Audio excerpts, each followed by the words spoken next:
Hey, what's going on? My name is Timothy J. Jones, and welcome to another edition of the State of the NFL, where we talk about some of the hottest topics in all of the National Football League. So come on in, have a seat, because we have some things that we need to discuss. On this edition, we're going to be talking about wide receiver Garrett Wilson receiving a contract extension and what this could possibly mean for some guys that are up next for big time extensions at the wide receiver position.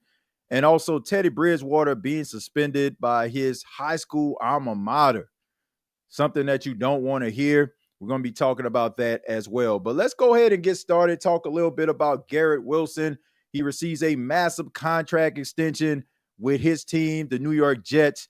He gets a 4-year, $130 million contract. $90 million of that is guaranteed. So congratulations to Garrett Wilson, who has been a really good wide receiver in the league for quite some time. He came into the NFL back in 2022 and has a very, very respectable stat line. He's played in 51 games, 279 receptions, 3,249 yards, and 14 touchdowns, and has an average yard per reception of 11.6.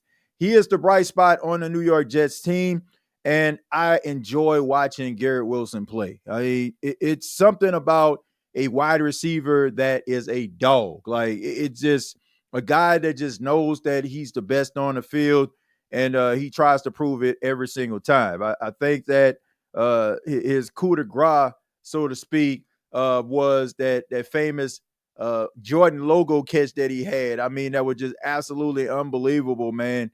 Where he was able to keep 2 feet in bounds. I mean, his arms were spread out like the Jordan logo. But this guy is talented, man, and the Jets are definitely going to need him as they try to turn the page and try to embark on a new culture under new head coach Aaron Glenn. Now, they do have some issues. If you look at the New York Jets, I'm wondering to myself who is going to be that wide receiver that's going to complement Garrett Wilson. There's some issues at the tight end position, I feel, that they need to fill. Sauce Gardner more than likely going to start the season on IR due to injuries. I mean, they do have a really good defensive coordinator, Steve Wilks, who is going to come and take over. Steve Wilks has been a well-respected defensive coordinator in the National Football League for years. He has been in some tough spots to me. He's been a really good defensive coordinator, gotten fired from spots that I feel like he should have stayed there, and you can tell a difference once he left. But I think the Jets are going to have a really good defense because of Wilks. He's not afraid to get after the quarterback with the blitzing and being aggressive defensively. But, when I look at Garrett Wilson, he's definitely has a really good skill set, really good disciplined route runner, really strong hands, and it doesn't hurt that he is going to align himself with his former college teammate in Justin Fields, who signed a multi-year deal with the Jets after he was the backup for the Pittsburgh Steelers last season. He has a lot on his plate. He's trying to prove that he can be a starter in the National Football League. So, I think that Garrett Wilson having that rapport, that relationship with Justin Fields throughout their time at Ohio State and now in the pros is going to be beneficial to both guys. So the New York Jets are a better football team right now because Garrett Wilson is going to be on their team for the foreseeable future. But of course, we know how it goes. We know how it goes. When one guy gets paid, he sets the market. And everybody else is going to be looking for that big time payday, right? And you got a couple wide receivers that are up next, like Drake London with the Atlanta Falcons.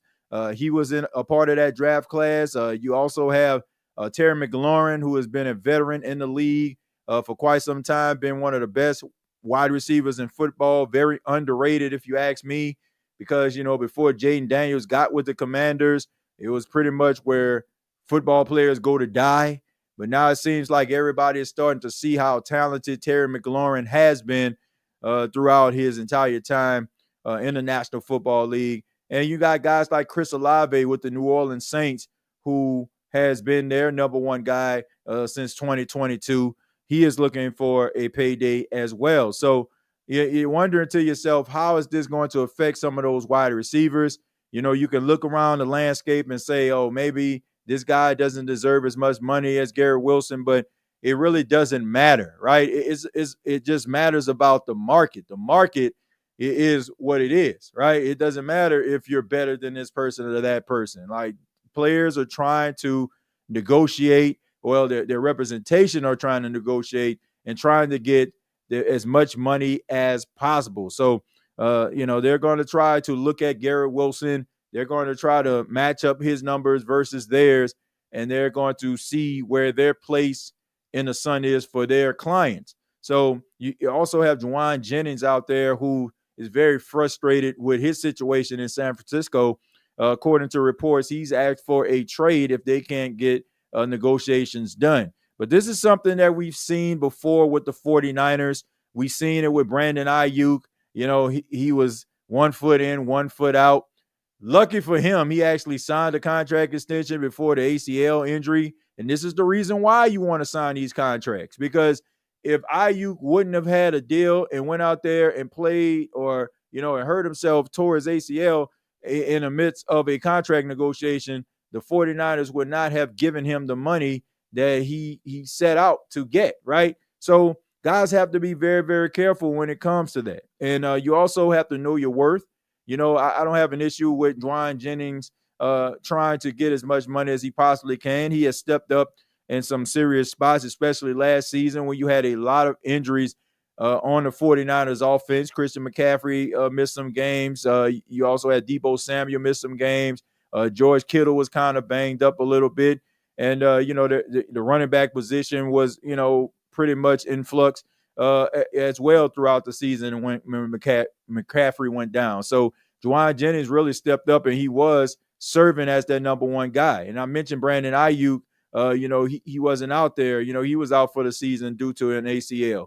So this guy wants to get paid. And, if he does get traded, there are a lot of teams out there that look at this guy Jennings and feel like he can add to their team. He's a big guy.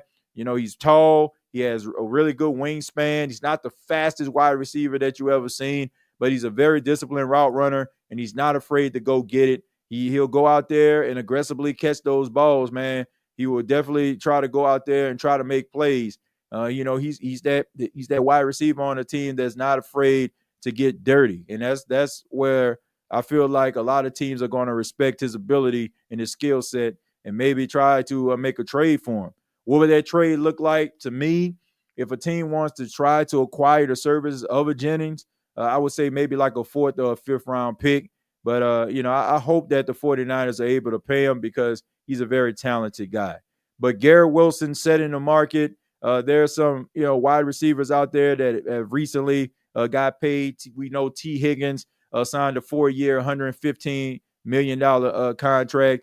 You also have Jamar Chase, nearly $40 million a year in his contract. So a lot of these guys are set in a market. They're very, very talented wide receivers. And I expect for these other wide receivers like Drake London and Chris Olave, when it's time for them to get paid, to pretty much be in the same ballpark as Garrett Wilson.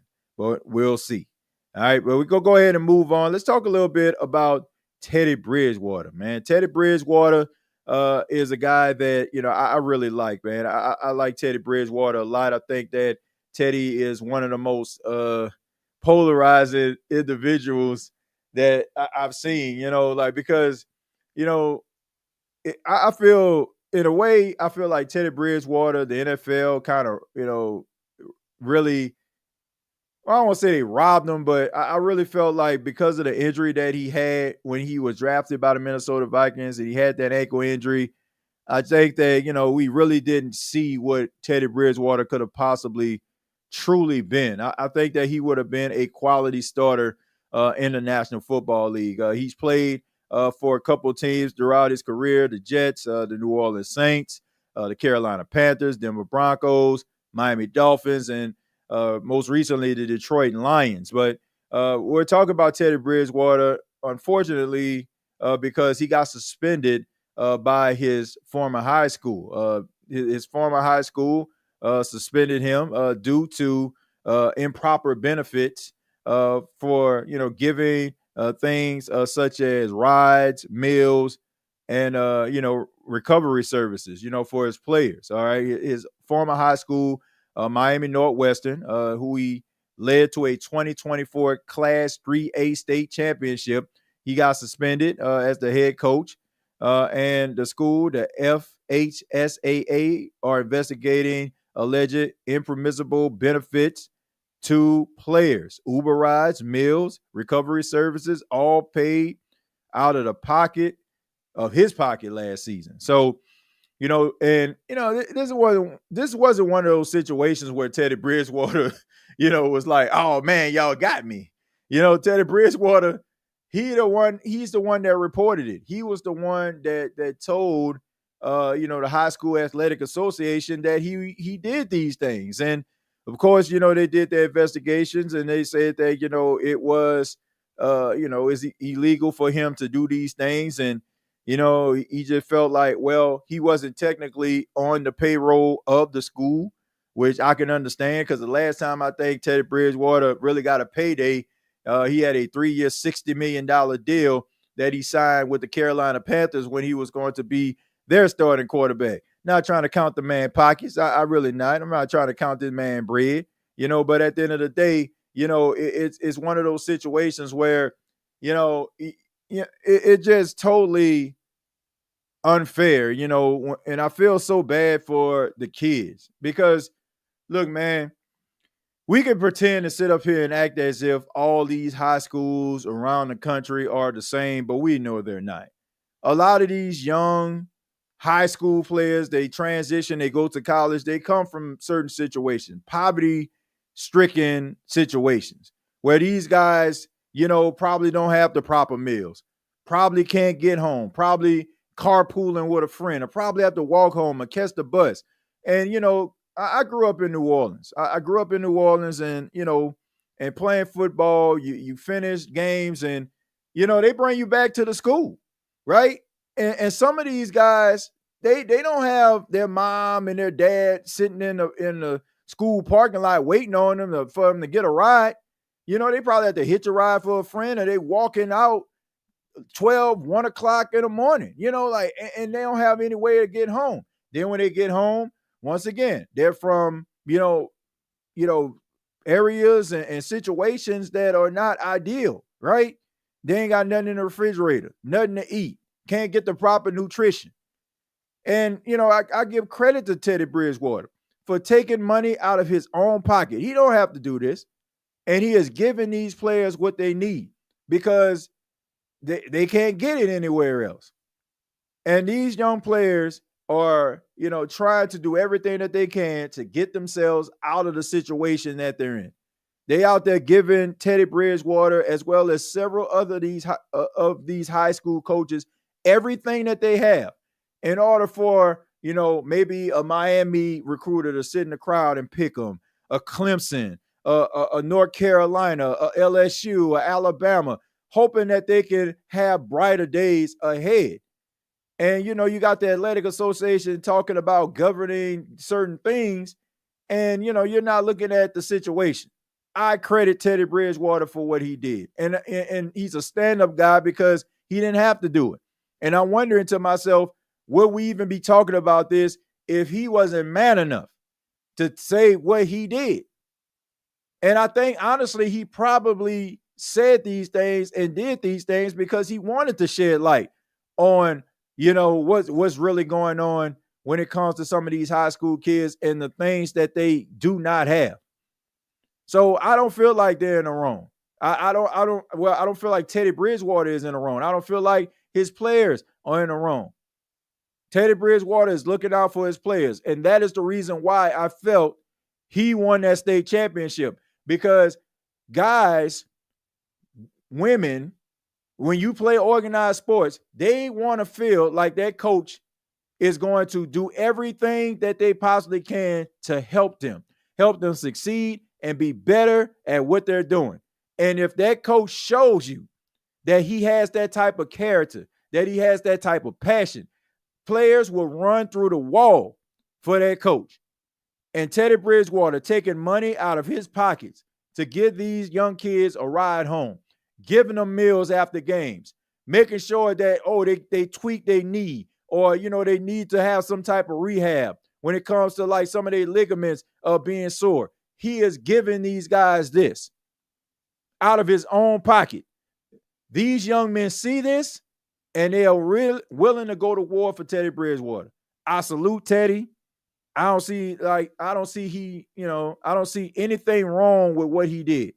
I applaud him.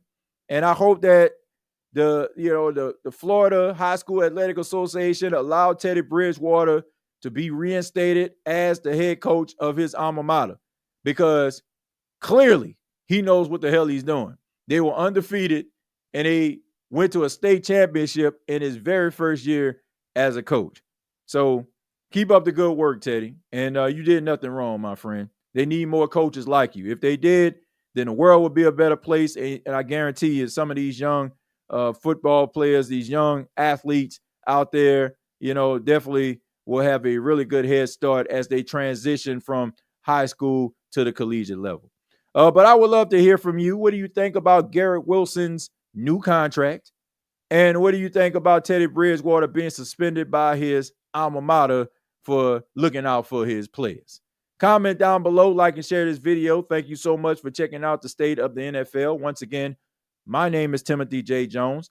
Follow me on X at TJAYJones8, and also follow the State of the NFL on X at State of the NFL. Till next time, I'll see you down the road.